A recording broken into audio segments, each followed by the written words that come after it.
বাজারের ময়লার স্তূপেই পাওয়া গেল মানুষের কঙ্কাল।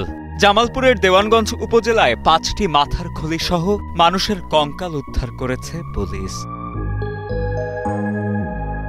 পুলিশ ও স্থানীয় সূত্রে জানা যায়, ৩ জুন সকালে দেওয়ানগঞ্জ বাজারে ময়লার স্তূপের পাশে একটি কালো ব্যাগ দেখতে পায় স্থানীয়রা। ব্যাগটি দেখে স্থানীয়দের সন্দেহ হলে পুলিশে খবর দেন তারা। খবর পেয়ে ঘটনাস্থলে গিয়ে ওই কালো ব্যাগ থেকে মানুষের মাথার ৫টি খুলি সহ কঙ্কালগুলো উদ্ধার করে থানা পুলিশ।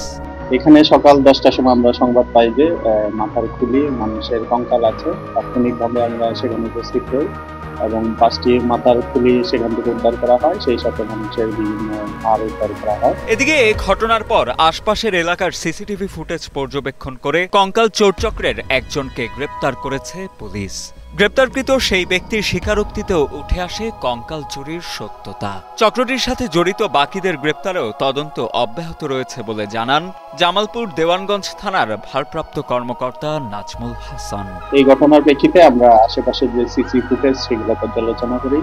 পর্যালোচনা করার পরে আমাদের যে গোয়েন্দা তৎপরতা সেটা বৃদ্ধি করি। তাৎক্ষণিকভাবে আমরা আমাদের যে গোয়েন্দা দল তাদের মাধ্যমে একজন আসামিকে আমরা অ্যারেস্ট করার পরে তাকে জিজ্ঞাসাবাদ করা হয়। জিজ্ঞাসাবাদে সে ঘটনার বিষয়টি স্বীকার করে এবং চিকাজানি একটি কবরস্থান থেকে সেই কঙ্কালগুলো তুলে এনেছে। তাৎক্ষণিকভাবে আমরা সেই ঘটনাস্থলটি পরিদর্শন করি এবং সেখানে তার কথার সত্যতা পাই এবং কবরস্থানে যে কঙ্কালগুলো নেই সেগুলো আমরা পর্যবেক্ষণ করি।